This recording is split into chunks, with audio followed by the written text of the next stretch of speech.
Hello, welcome to the Enchanted Kingdom of Hermione.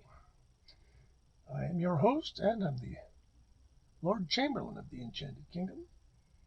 Zip gun, watching the Britannic hit a mine. Right there it is. Wow. And the Titanic sink. Just another day here in the Turret of Pleasure, the nerve center of the Enchanted Kingdom. And today, in one of my music talks, shall we say, I want to talk about something that is annoying, occasionally okay, usually very annoying. And I'm talking about grave robbers. Huh? What's a grave robber? Grave robbers are people in the music industry who take somebody's work that has proven to be popular with the public, and they find a way to sell it again to that same public. And they do all manner of ridiculous things in an attempt to do this. And I got thinking about this. The Empress went thrift store shopping and came home with a whole bunch of great stuff that I'll talk about in another video. But one of them was in this, what I'm going to talk about today, and it got me thinking. I thought, I wonder how many of these I can think of just off the top of my head. And it really was staggering how many came to mind. And I ended up with quite a selection here, so I better get moving on this because there's a lot here to talk about. Now, grave robbing is the first big recording star in history, probably, I would think, was Enrico Caruso. And he established his stardom in the 1900 era. He was, for example, on a tour in San Francisco when the great earthquake and fire hit, and had to cancel his gig, I do believe. Anyway, he was massive. He was the first big record seller. And he died in the 20s. And when recording moved from acoustic recording to electric recording, some bright guy said, boy, if only we could have figured out a way to record Enrico in electrical, because it's so much better. And somebody said, yeah, you know, those old acoustic recordings, you can't really hear the orchestra very well. And somebody said, well, you know, you can run two signals at the same time, can't you, through this electrical thing? And what do you mean? Well, if I run a record through a thing and then record something at the same time, you can combine them at the other end. Oh, what are you getting at here, Ned? Well, you could have an orchestra playing along with the record, and you could make the orchestra sound much better. What a great idea! And it was, except for one problem. They could only get one pair of headphones to monitor the original recording. So that, of course, would have to go to the conductor, who would interpret what he heard in his headphones and then use gestures to tell the orchestra what to do. And you're not going to believe this, but sometimes it didn't really sync up. Believe it or not, they actually did this and sold it to a gullible public. This is from the collection of my late great friend Richard Harvey Moore, always known as Big Tim to his friends. This was Victor overdubbing orchestra tracks onto the Caruso records. It's no good. It's really bad. I do believe they sold quite well. Anyway, the original Grave Robbers. Poor Caruso. I wonder, if you are a Caruso fan, you should hear these. They're hard to find. It's ridiculous. It's like listening to rechanneled Stereo Kinks records. It just says, do it once, don't do it regularly. But then the guy I completely missed when I put this list together is the guy that's probably been grave robbed more than almost anybody, and by everybody. And I give you the late, great Jimi Hendrix. And just a quick traipse through my record collection came up with a gigantic pile of grave robbery. I give you. These are in no order. I don't even know where I got half of these. Okay, well, first, now we got Get That Feeling, Jimi Hendrix and Curtis Knight, which is mixed with, also has Day Tripper by Jimi Hendrix and Curtis Knight. This is, needless to say, this is not a Jimi Hendrix record. This is Jimi playing with Curtis Knight There's one good song on here, and I'll damned if I can remember what it's called. I think it might be How Would You Feel? This record, if you were to play this record to show people, look at the completely wrong cover. That cover picture is not from his time with Curtis.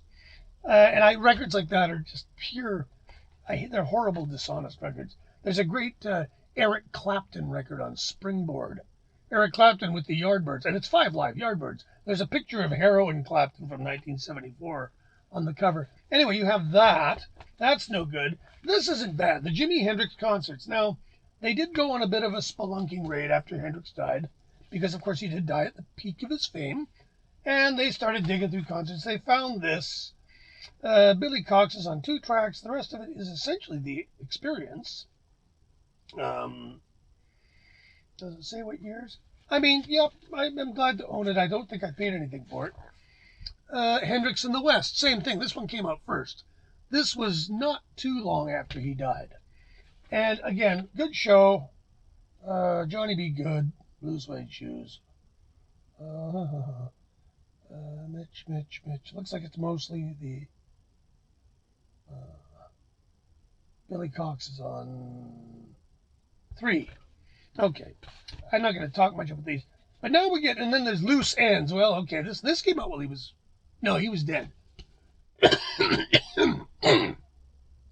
This has The Stars That Play with Laughing Sam's Dice on it, which is great, which is why I bought it. I bought this a long time ago.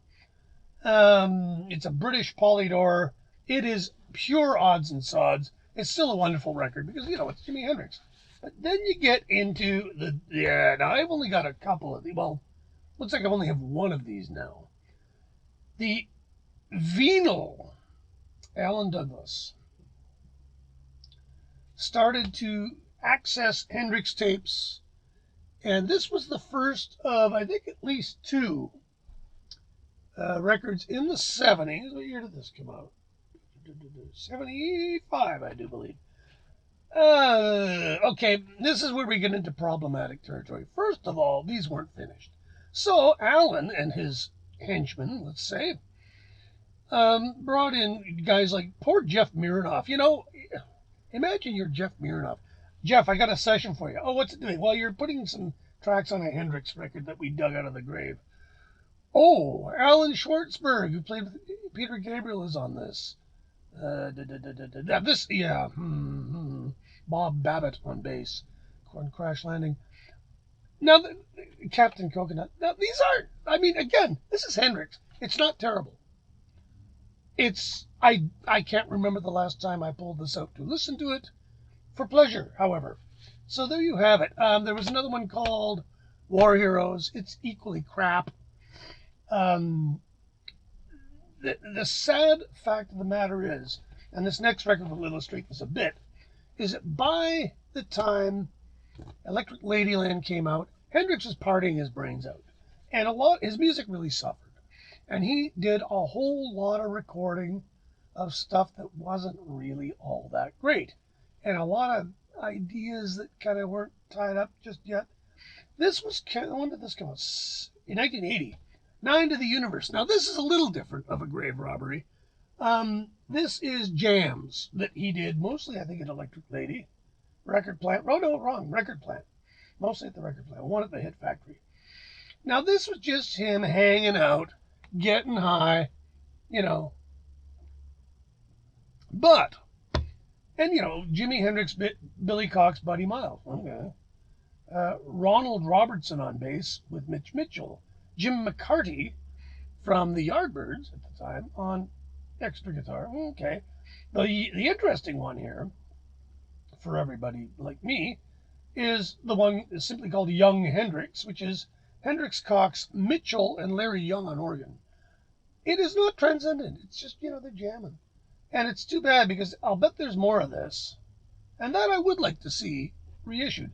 There is also apparently a recording, probably, I'm going to guess it might even be from the same date, with John McLaughlin. But McLaughlin to this day disavows it, says it's no good, don't buy it, he will not countenance its release, and he's adamant about it. So maybe it isn't so good. And then there's, if you got CDs, look at these CDs. There are a lot of CDs. Voodoo Soup. Another Alan Douglas. Alan Douglas monkeyed with this guy's catalog forever. Now, this was ostensibly at the time, and this is not brand new. This is pre-family, what do they call it? The Experience group or whatever it is. This is when Alan Douglas still had his thumb and everything. This is Alan Douglas's impression of what the Cry of Love was supposed to be, or whatever the Cry of Love was supposed to be named. This has noted session man and guy. Boy, this guy's resume must read great. Bruce Gary has overdubbed some drums on this record. Bruce Gary, who played, of course, in the Knack, something he'll never live down, but he also played in the Jack Bruce Carla Bley band, and he's played with a lot of cool people. Again, is the version of Easy Rider unlistenable? No, of course not. But I still like the Cry of Love. This is Jimi Hendrix Blues. Another Alan Douglas. This is older. This came out in the 90s or 80s. Now, okay, great idea. Let's take all of Hendrix's blues playing, put it on one CD. You know what that makes it? Boring. It's good, but I can't listen to the whole thing through. Jimi Hendrix, the entire Woodstock set. They were drunk. They hadn't rehearsed. It's not very good. And if anybody who remembers Woodstock remembers it when they showed the video of him doing the amazing version of the Star Spangled Banner, they showed his face and not his anyway. Okay, and then there's Valleys of Neptune. Now, I don't know this one. What is this? This is another outtakes thing. They keep finding these. Now, he did, like I say, he did a lot of recording, especially when he was just fucking partying his brains out. And a lot of it's not so great. Now, what is great? Now, this is grave robbing of the kind I like. It's not really grave robbing. This, I mean, you can call it what you want. But this is the BBC sessions he did with the Experience. Now, this photograph here is how I remember first encountering Jimi Hendrix. He was on television with his band, and I thought, believe it or not, now I was what, 7? I thought he was Mexican. Anyway, they were fucking amazing. I mean, you know, you're like, imagine being in 1966, I guess it would have been. And you're watching things like, you know, the Beatles are cutting edge, the Stones are rocking out, Yardbirds are there, and then this guy shows up. You know, left a mark, let's just say that. So there, Hendrix, you know, another guy. This is another guy. Now, this guy's not even dead. They didn't even let him die first. But one guy that really changed music a lot, who I admire greatly, is Mr. Sly Stone. Now, this abomination came out 1980, I do believe, or 78. Sorry, 78. This was somebody's idea. Now, by 1978, Sly was kind of on the way down. He was doing a little bit too much cocaine, living just a bit too much of a wild life, and he kind of experimented himself out of commission.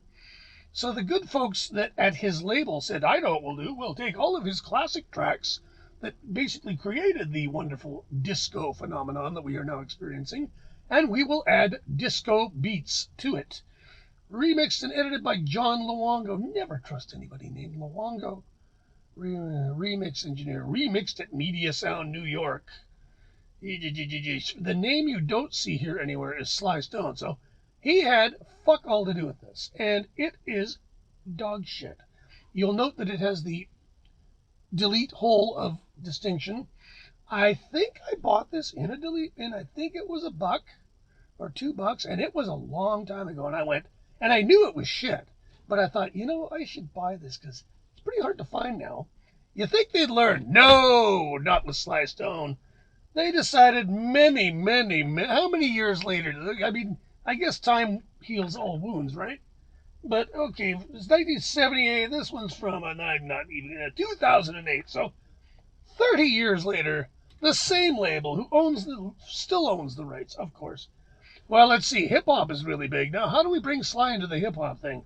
Well, you make a record using his tracks and put a bunch of, you know, hip-hop. will.i.am, Maroon 5, The Roots, Scar, John Legend, and Joss Stone. Sky, I haven't even heard of some of these guys. Oh, the Big Boy I've heard of course. Devin Lima, I don't know. Moby, Buddy Guy and John Mayer. What? I really hope they paid Buddy Guy well. and the ubiquitous Steven Tyler. Oh, and Chuck D. Now, Chuck D and Steven Tyler are on 2 of these CDs. Not only are they on this, which is, again, it's not unlistenable. It's Sly. Sly is really good. You can do a lot to Sly, and it will survive. None of this is terrible. Some of it was okay. I threw a couple of them into my car on the car stick. Yeah, it was $1. It was worth $1. Okay. Now, Chuck D and Steven Tyler are also on, and this was the CD that triggered this whole video, because it came home the other day. I didn't even know this CD existed. Bob Marley, grave robbing once again being done by the family. Chant Down Babylon. Now this features, they've got it printed like orange on orange. Erykah Badu, Crazy Bone, Guru, Rakim, Busta Rhymes, Mr. Cheeks, Lauryn Hill, the Marley Boys, Steven Tyler and Joe Perry. What is wrong with this picture? Chuck D again and the Roots. Again, Marley can endure almost anything and it's still good. Some of this is okay. I'm going to peel 2 or 3 songs off of this and put it in the car, and when it comes up at random, I'll probably quite enjoy it. I will tell you one thing, though. All the rappers on here want to note something. Bob Marley had a gift with words. He could say a lot with very few words. Unlike the guest rappers on here who, roots rock reggae, it's a reggae music. It's like less is more sometimes, guys. Just saying.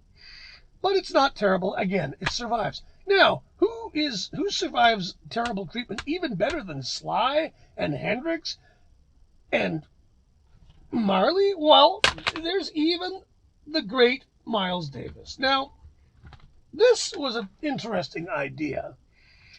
You won't believe whose idea this was. Yes, the people that owned his recordings, CBS, got in hotshot, edgy, avant-garde producer Bill Laswell, who has good days and bad days. Let's just like the good days usually coincide with him putting his bass in its case, but they got him to do what they liked to call, I even have it on vinyl thanks to my good buddy Brandon, who gave me this, Panthalassa, Reconstruction and Mixed Translation by Bill Laswell, which is almost as pretentious as Sonic Landscape by Brian Eno.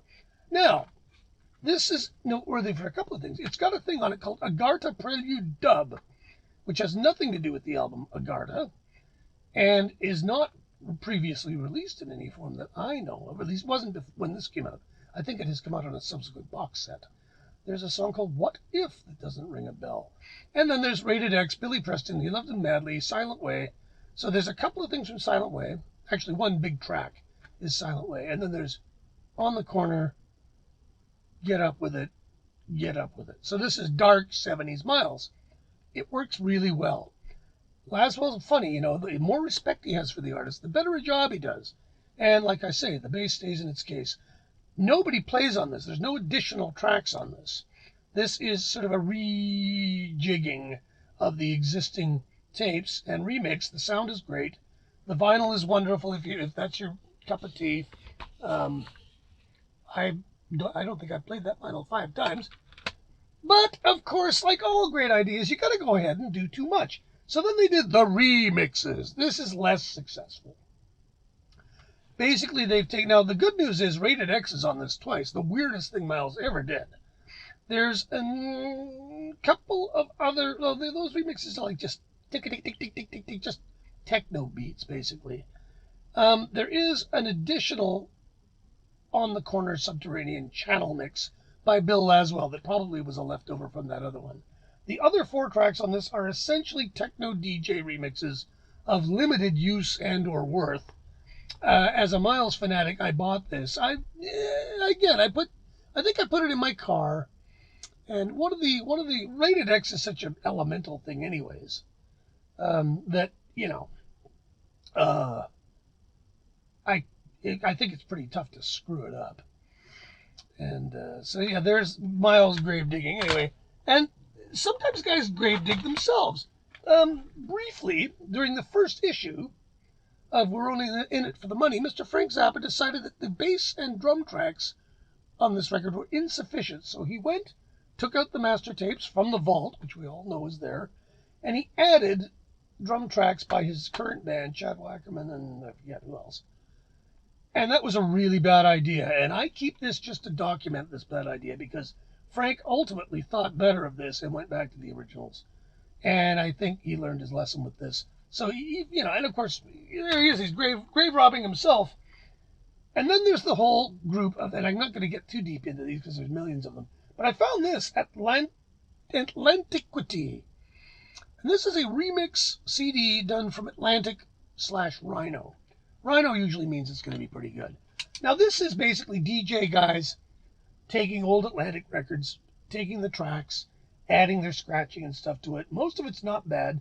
Terrific version of Nubian Lady by Yusef Lateef. All of it, the average white man pick up the pieces is pretty great. They turn the horns into kazoos, and it's okay. It's good, And there's a lot of these. Madlib did one of Nothing But Blue Notes that I've got up there, and it's really good. I don't really consider these grave robbing. Grave robbing is where you go and you peel off the old tracks, and, if there wasn't a bass line there, you put a bass line in and stuff like that. Of limited use, artistically, dubious morally. I mean, if you gotta, fine, but most of the time it's not a great idea. Anyway, that's the grave robbing that I've been meaning to talk about for weeks now. And I'm gonna move on to other things later, but we'll talk about that in a different video. Thanks for watching. Don't forget to subscribe and hit the notification button, and we'll keep pounding these things out, talking about subjects that you may not have thought about lately.